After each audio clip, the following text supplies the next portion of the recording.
TV La Capitale est une chaîne d'information dédiée aux régions de la Côte d'Ivoire. Vous êtes une institution, un ministère, une ONG, une petite et moyenne entreprise, une agence de transport ou d'hôtellerie, un établissement scolaire ou un promoteur d'événements? Ça tombe bien! TV La Capitale vous propose une grille de programmes adaptés pour faire connaître vos cérémonies et activités à travers toute la Côte d'Ivoire et même au-delà. Alors, contactez-nous au +225 27 33 74 70 27 ou au 05 75 95 48 91. TV La Capitale, la chaîne au cœur des régions. TV La Capitale, la chaîne des régions.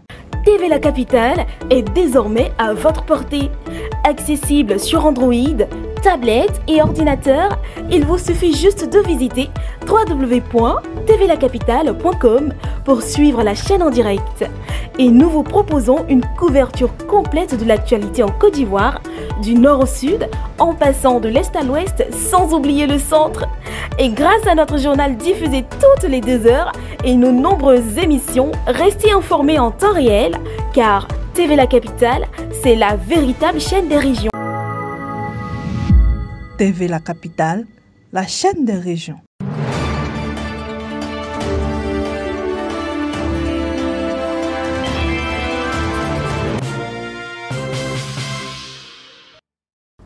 Mesdames et messieurs, bonjour, je vous souhaite la bienvenue dans le journal sur TV La Capitale, la chaîne des régions. Vous êtes avec Rebecca Silla et voici pour vous les titres. Pour l'actualité du jour, nous nous concentrerons uniquement que sur la ville de Yamoussoukro. Tout d'abord, la deuxième session ordinaire du Conseil de sous-préfecture placée sous le sceau du développement local aura lieu à Yamoussoukro. Renforcement des compétences scientifiques des enseignants, une formation intensive clôturée à l'INPHB de Yamoussoukro. Double cérémonie placée sous le signe de l'engagement citoyen et de l'excellence. Enfin, la communauté du christianisme du Céleste du district du Bélier célèbre la fidélité divine à Yamoussoukro.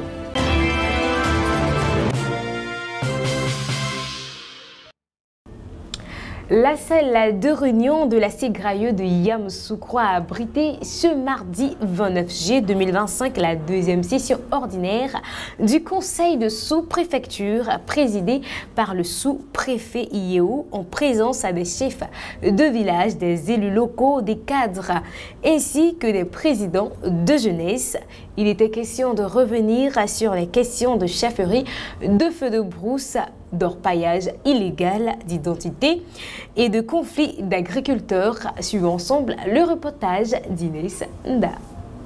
Cette rencontre statutaire, conformément aux tests régissant l'organisation administrative en Côte d'Ivoire, visant à faire le point sur la mise en œuvre du plan d'action relevant de la sous-préfecture, mais aussi à identifier les priorités en matière de chefferie, d'identité, d'orpaillage illégal, de feux de brousse et de conflits d'agriculteurs. À cet effet, il a rappelé que la mission du Conseil de sous-préfecture est d'assurer une meilleure coordination du développement local en tenant compte des besoins réels des populations. Les échanges ont été nourris, notamment autour des éléments clés et précis dans certains villages. Après les travaux, l'accent a été mis sur le vivre ensemble, la paix et la solidarité entre les jeunes et la population de la ville de Yamoussoukro à l'orée des élections présidentielles 2025. Dans cette même démarche, une annonce a été faite concernant le 65e anniversaire de la Côte d'Ivoire. On vient de tenir donc la deuxième session ordinaire du Conseil de sous-préfecture, qui était destinée à examiner et évaluer donc la mise en œuvre du plan d'action et puis voir également s'il y a lieu de l'ajuster ou bien de poursuivre. Cette année, les festivités auront lieu à Yamoussoukro puisque la sous-préfecture à Subiakro. Donc c'est un village en tout cas qui a été choisi. Et donc toute la population, les 11 villages de la sous-préfecture ont été invités à pouvoir converger à Subiakro pour en faire une très belle fête. C'est une première édition et doit être vraiment mémorable pour l'ensemble de Yamoussoukro. Et pour nous, c'est une joie, c'est un honneur pour nous d'aller célébrer la fête à Subiakro. Une initiative saluée par les têtes couronnées. À cette réunion, le des cartes régionales qu'on vient d'avoir, en tout cas, mon appréciation était très bonne parce qu'on a vu que le sous-préfet a battu un gros travail. Donc, en cela, on est très fiers, nous. Pour l'indépendance, en tout cas, je suis très fier pour que l'indépendance se passe dans un village voisin, surtout le village choisi. C'est l'un des villages et les anciens du fait Félix Houphouët-Boigny. Donc, nous serons mobilisés, nous les chefs, pour quand même soutenir nos présidents. Clôturant les travaux, le sous-préfet a exhorté les populations à vivre ensemble, à pratiquer le comportement de paix, de solidarité et de fraternité. Cette deuxième session ordinaire s'est achevée dans une ambiance de satisfaction générale avec la promesse d'une mise en œuvre diligente des résolutions adoptées. Des enseignants bivalents et encadreurs en discipline scientifique exerçant dans les collèges de proximité ont achevé le vendredi 25 juillet 2025 à l'Institut national polytechnique INPHB de Yamoussoukro la première phase d'une formation intensive consacrée à l'utilisation du matériel scientifique contenu dans les mallettes pédagogiques. Suivons ensemble le reportage de Soro Estelle. Organisée du 20 au 25 juillet 2025, cette session portait principalement sur les sciences de la vie et de la terre. Une seconde phase, dédiée à la science et à la chimie, est prévue pour démarrer le lundi 27 juillet. L'objectif global du programme est de renforcer les compétences pratiques des enseignants du secondaire afin de les permettre d'intégrer efficacement les expériences scientifiques à leur méthode pédagogique. Nous savons que les travaux pratiques, ce sont ces travaux pratiques-là qui font que les élèves assimilent les cours. Donc, partant de ce constat, le ministère a voulu organiser donc cet atelier des enseignants du secondaire, notamment en SVT, en physique et en chimie, pour relever le niveau en termes de travaux pratiques. Vraiment, en tout cas, je sors de là en joie. Vraiment, la formation, ça m'a apporté beaucoup plus. C'est vrai que j'avais des connaissances, mais vraiment, ça m'a apporté plus de connaissances. Le directeur général adjoint de l'INPHB, M. Georges Loum, s'est réjoui du choix de son établissement pour accueillir cette initiative. Je voudrais vraiment remercier à nouveau le MENA pour avoir porté son choix sur l'INPHB pour ce projet-là. Et il leur dit que les premiers jours nous indiquent que nous ne nous sommes pas trompés en ayant accepté de pouvoir faire cette formation. Beaucoup d'entre nous sont professeurs de SVT parce que un professeur, pendant la manipulation, l'a marqué et il a pris l'engagement de devenir professeur de SVT. Et c'est ça qui doit nous pousser, nous aussi, à faire en sorte que d'autres puissent nous suivre pour dire « Ah, j'ai eu mon professeur, il a fait ceci, moi aussi, je dois devenir comme lui. » En plus de la formation, le projet prévoit la dotation des établissements bénéficiaires en mallettes pédagogiques contenant le matériel didactique nécessaire à la réalisation des expériences scientifiques. Présidée par le maire du district autonome de Yamoussoukro, la mairie a vibré au rythme d'une double cérémonie en pointe de solennité et de reconnaissance qui est la cérémonie de sortie officielle des agents de la police municipale suivie de la célébration de la journée communale de l'excellence, un événement symbolique qui a réuni autorités administratives, élus locaux, forces de sécurité et population locale. Suivant le reportage d'Inès Nda. La première partie de la journée a été marquée par la sortie officielle de la nouvelle promotion d'agents de la police municipale, qui était au total 35 agents, dont 26 hommes et 9 femmes, qui ont reçu leur parchemin après plusieurs mois de formation intensive, portant sur les fondamentaux du maintien de l'ordre, la régulation de la circulation, la protection de l'environnement et la médiation de proximité. Cette montée en compétences vise à doter la ville de Yamoussoukro de forces municipales qualifiées, aptes à répondre aux défis de la sécurité urbaine et de la discipline communautaire. Le maire de la commune a salué l'engagement des jeunes recrues et a insisté sur la mission républicaine qui leur est désormais confiée. La majeure des filles a tenu à exprimer sa joie au nom de tous ses collaborateurs. C'est comme un rêve.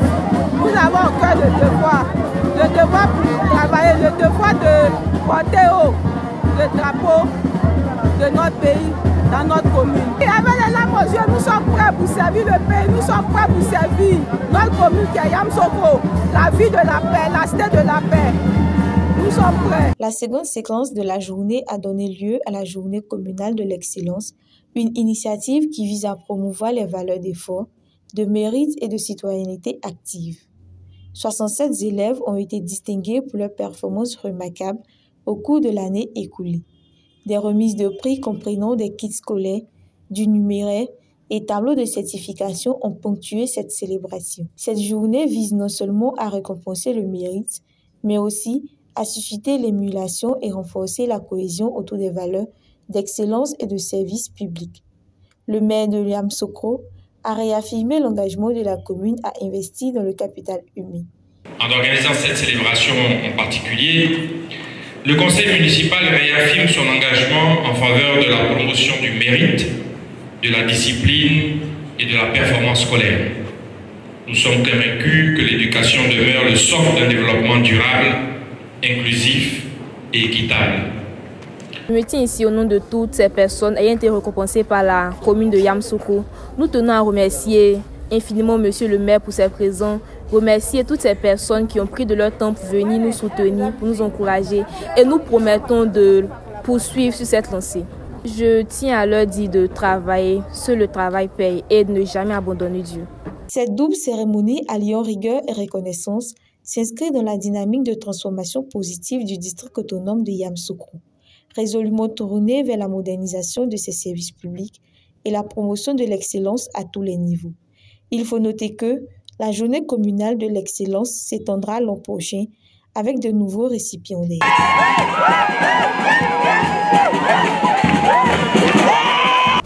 La communauté chrétienne du christianisme céleste de Yamsokro Sud, précisément la paroisse de Morofé, Onkloa Idjo, a célébré avec une ferveur spirituelle inégalée la 21e édition de sa fête annuelle de moisson. Un moment de louange, de gratitude et de communion qui a rassemblé fidèles et autorités religieuses. Le reportage d'Inès Nda. C'est dans une ambiance empreinte de spiritualité et de joie que les fidèles, vêtus de leur emblématique soutane blanche, ont investi le lieu de culte dès les premières heures du jour. L'événement devenu un rendez-vous incontournable dans la région a une fois de plus témoigné de la vitalité et la cohésion de cette communauté religieuse. La cérémonie a débuté par des chants de louange, des prières d'action de grâce. Dans son message principal, le responsable spirituel a exhorté les fidèles à demeurer attachés aux valeurs d'unité, de prière et de charité. En revenant au Seigneur, c'est pour s'aimer dans la maison de Dieu et construire la maison de Dieu, comme les grands français le disent, bâtir la maison de Dieu. En baptisant la maison de Dieu, Dieu va établir la vie de chacun d'entre nous. Dieu de chauffard, Dieu très haut, les faire retourner dans les maisons, dans la paix et dans la sécurité. Surtout que la bénédiction soit sur le peuple de Dieu. La fête a également été marquée par la présence de délégations venues d'autres localités du pays, témoignant l'enracinement et l'expansion du christianisme céleste dans la région. Des moments de danse, d'interprétation musicale gospel ont enrichi cette célébration, donnant à la fête une dimension à la fois spirituelle et communautaire.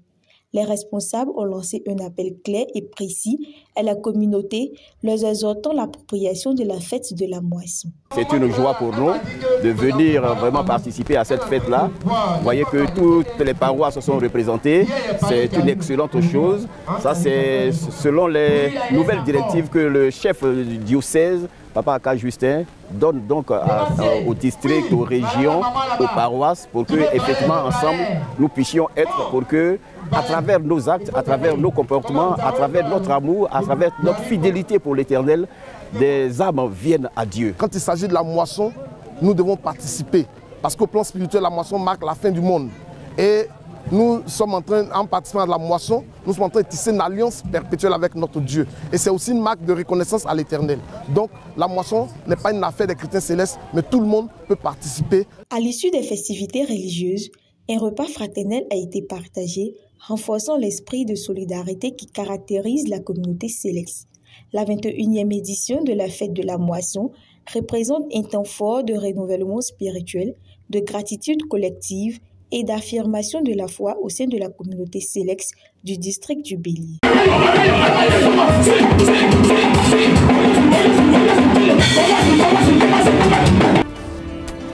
Eh bien, merci de nous avoir suivis. Vous étiez avec Rebecca Silla. On se donne rendez-vous à très bientôt pour une nouvelle édition sur TV La Capitale, la chaîne des régions. D'ici là, prenez soin de vous.